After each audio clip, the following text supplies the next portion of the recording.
আবার অনেকেও বলে যে আপনি অ্যাটেনশন সিকার, অনেক কিছু, যেমন সিনেমা হলে আপনি যখন লুঙ্গি পরে যান সেটা নিয়েও কথা হয় আর কি। হ্যাঁ, মানে এই হেটার্সদের উদ্দেশ্যে আপনি কি বলবেন? তো সেটা হচ্ছে বহু বছর আগে আমি শুনেছি, আমি দেখিনি, আমার জন্মই তখন হয়নি। জি। এবং আমার বাবা হয়তো অনেক ছোট ছিলেন, যে এটা কতটুকু সত্য কতটুকু মিথ্যা আমি ঠিক জানি না, যে শেরে বাংলা একে ফজলুল হক ইন্টারকন্টিনেন্টে উনি যখন নাকি এসছিলেন, তখন এই লুঙ্গির একটা ইতিহাস আছে।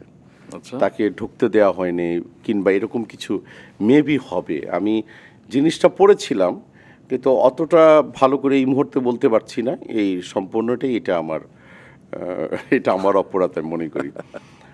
এটা অনেক চড়া উতরা পার হয়ে সে লুঙ্গি পরে ঢুকেছিল। তো বাংলাদেশের ঐতিহ্য হচ্ছে লুঙ্গি।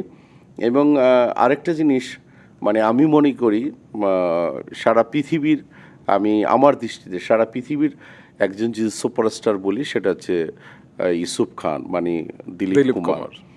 আমি তাকে পূজনীয় মানুষ, আমি তাকে অসম্ভব রকমের ভালোবাসি। তার সাথে আমার জীবন দশায় দেখা হয়েছিল বাংলাদেশে আসার পরে, এবং সে আমাকে সুন্দর একটা উক্তি করেছিল। এটা নিয়ে আমি বাঁচতে চাই। এবং ওনার একটা ছবি আমি দেখেছিলাম, কি সেই উক্তিটি ছিল? করেছিল যে তুমি অনেক হ্যান্ডসাম Wow. এবং অনেক হয়তোবা সুন্দর অভিনয় করো। তো ওনার মুখে এটা শোনার, মানে আমি ছবিটা হারিয়ে ফেলেছি, আমি জানি না এই ছবিটা কোথায় আছে, কারো কাছে থাকলে হয়তোবা প্লিজ আমাকে একটু দিবেন। ওনাকে আমি দেখেছিলাম যে বাসায় যখন উনি থাকে তখন উনি লুঙ্গি পরে থাকে, এবং রাজেশ খান্নাও তাই। আমাদের বাংলাদেশে অনেকেই আছে। তো বা লুঙ্গিটা হচ্ছে আমাদের ঐতিহ্য।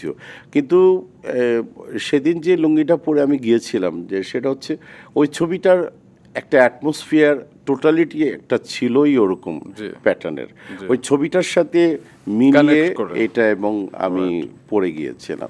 এন্ড তার জন্য যে লুঙ্গি পরেই সব জায়গায় যেতে হবে, ইট ইজ নট।